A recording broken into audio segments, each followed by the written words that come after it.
हाँ जी, नमस्कार। मैं आपका अपना विजय भारत आप सभी का स्वागत करता हूं। आज हम एक नए टॉपिक पर चर्चा करेंगे। वो टॉपिक है बलूचिस्तान। बलूचिस्तान को एक आजाद स्वतंत्र देश घोषित कर दिया है किसने? तो नाम आएगा मीर यार बलोच का। आखिर वो कौन है, उनके बारे में चर्चा करेंगे।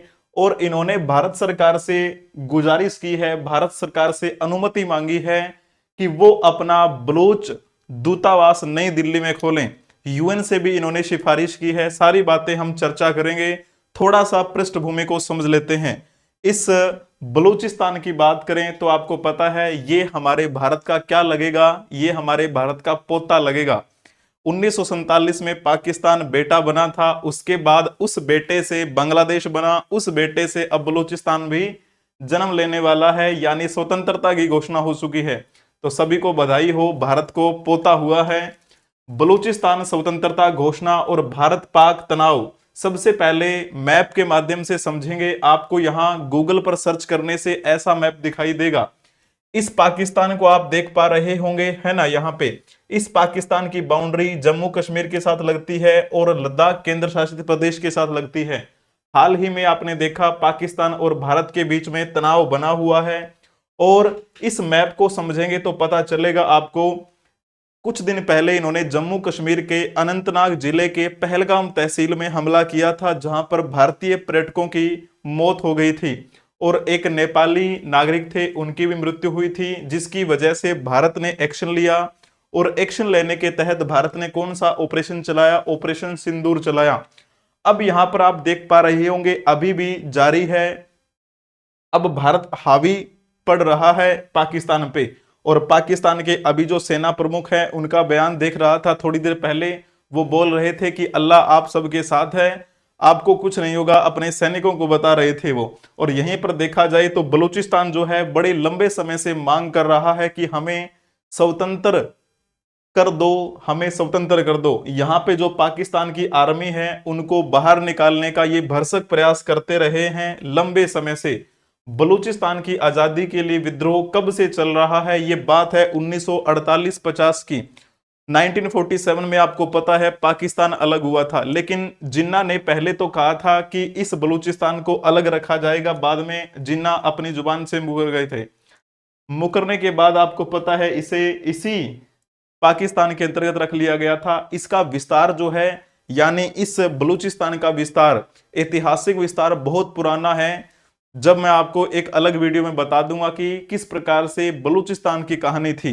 ये बहुत पुरानी कहानी शुरू होती है यहाँ इस एरिया की, ठीक है? जब हिस्ट्री पढ़ेंगे तो साथ साथ में तब भी बताऊंगा।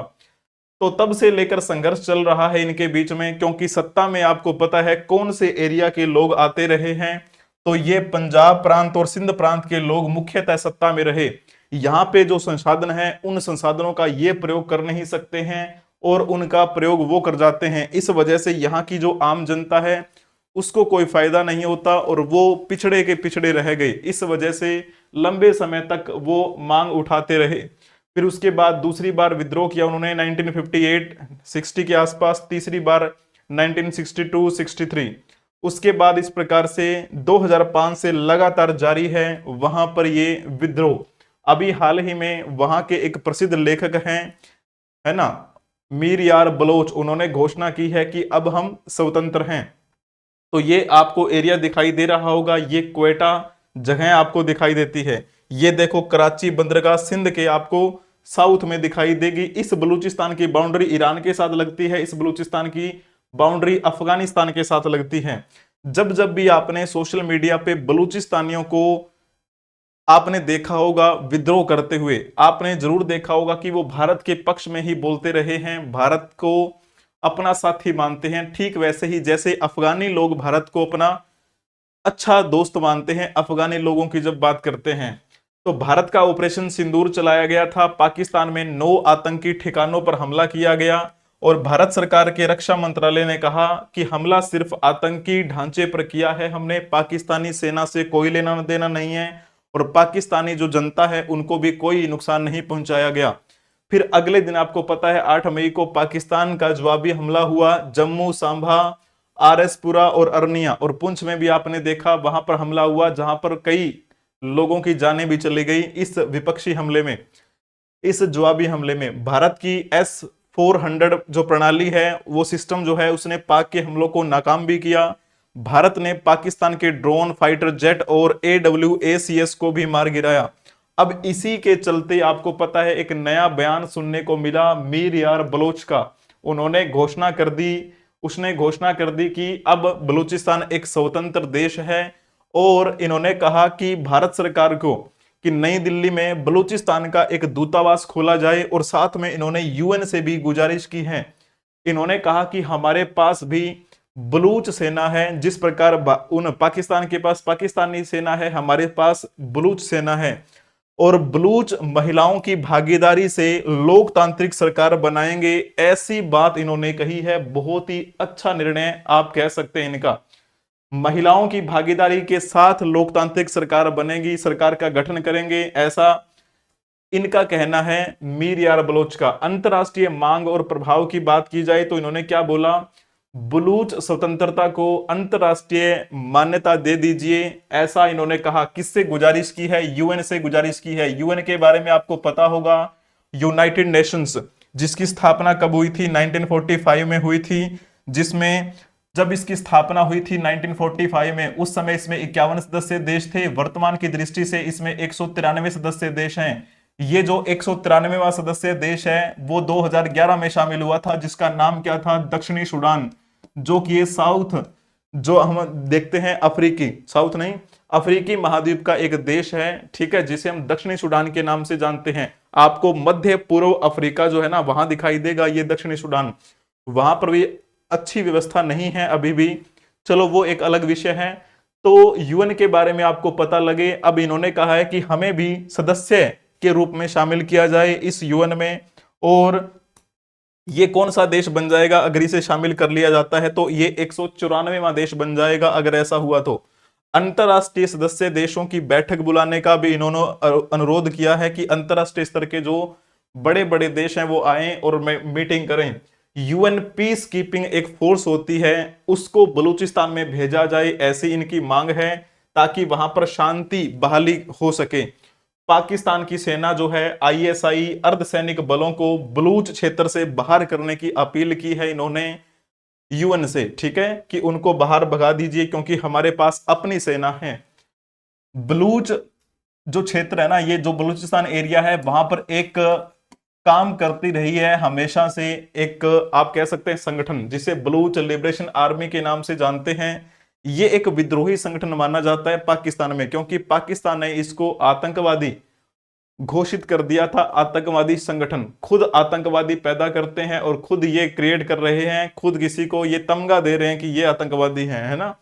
तो पाकिस्तान के बलूचिस्तान प्रांत में लंबे समय से सक्रिय है ये बीएलए, और बीएलए के बारे में आप जरूर जानते होंगे।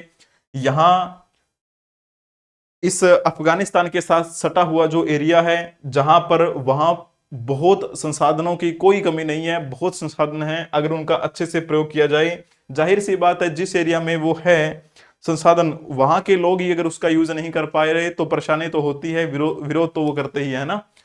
तो फिर आपको कुछ दिन पहले मैंने एक न्यूज बताई थी कि बीएलए ने क्वेटा कराची राष्ट्रीय राजमार्ग 25 को रोक दिया था, कई सरकारी इमारतों में आग लगा दी थी। NADRA न्यायिक परिसर है वहां का, वहां भी उन्होंने कब्जा कर लिया, आग लगा दी थी, ऐसा उन्होंने खुद घोषणा की थी। नेशनल बैंक ऑफ पाकिस्तान पर भी कब्जा कर लिया था। ये जो बीएलए की एक, आप कह सकते हैं, इकाई है, उन्होंने ये सब स्वीकार किया था।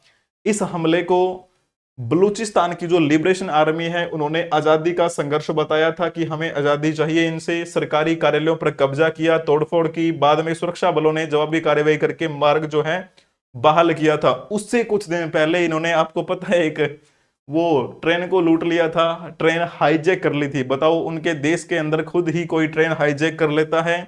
तो इस प्रकार से आपने तरह तरह की न्यूज वो देखी होगी। ये जब वो, आपको पता है, इस प्रकार की गतिविधियां करते हैं, मुख्य उद्देश्य उनका यही रहा है कि हमें आजादी चाहिए, हमें अलग देश चाहिए, हमें यहाँ पर अलग प्रशासन चाहिए। क्योंकि जो मेन ये जो पाकिस्तानी सत्ता में बैठे लोग हैं, यहाँ पर दुर्व्यवहार करते हैं, यहाँ के लोगों के साथ अत्याचार करते हैं। वो CPEC का जो इन्होंने निर्माण किया था वो यहीं से तो गुजरी थी, बलूचिस्तान से होकर। तो उसमें भी बहुत सारे लोगों को विस्थापित किया गया था, संसाधनों का प्रयोग किया गया था, लेकिन उनको कोई फायदा नहीं, वो जो वहां के मूल निवासी हैं। निष्कर्ष क्या निकलता है? बलूच स्वतंत्रता की मांग एक क्षेत्रीय ही नहीं बल्कि भू राजनीतिक मामला बन जाता है। मान के चलो, अगर भारत सरकार ने अनुमति दी, हालांकि ये बहुत बड़ा विषय है, इतना आसान नहीं होगा क्योंकि यूएन जो है वो इसमें शामिल होगा, तो यूएन से भी गुजारिश की है इन्होंने, तो भू राजनीतिक मामला बन सकता है। हालांकि आने वाले समय में जैसे बात करें, ये जो एरिया है इसके साथ हमारे अच्छे संबंध रहेंगे, तो यहां पर बंदरगाह जो आपका है वहां से हमें सहूलियत मिल सकती है।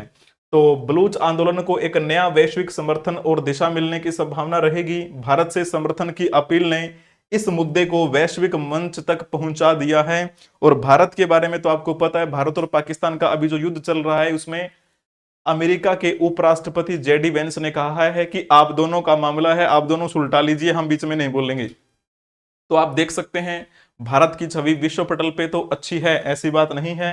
तो अब ये वैश्विक मुद्दा बन चुका है। बलूचिस्तान को एक स्वतंत्र देश घोषित किया है वहां के एक प्रसिद्ध लेखक ने, जिनका नाम है मीर यार बलोच। तो इस प्रकार से एक कहानी थी, मैंने आपको बताई क्यों वो इस प्रकार का लंबे समय से संघर्ष करते आ रहे हैं। अब क्या हो सकता है आगे भविष्य में हमारे भारत के साथ उनके संबंध अच्छे होंगे। जब भी कोई विरोध करते हैं तो आपने देखा होगा वो अपने बलूचिस्तान का झंडा उठा लेते हैं, साथ में उनके साथ तिरंगा भी लहराते हुए वो दिखाई देते हैं। कई बार आपने पहले भी देखा होगा ऐसा। ठीक है, तो इस प्रकार से आपको बातें ध्यान में रखनी है। उम्मीद है आपको ये जानकारी पसंद आई होगी, तो अपने अपने दोस्तों को शेयर कर दीजिए। Thank you so much. जय हिंद, जय भारत।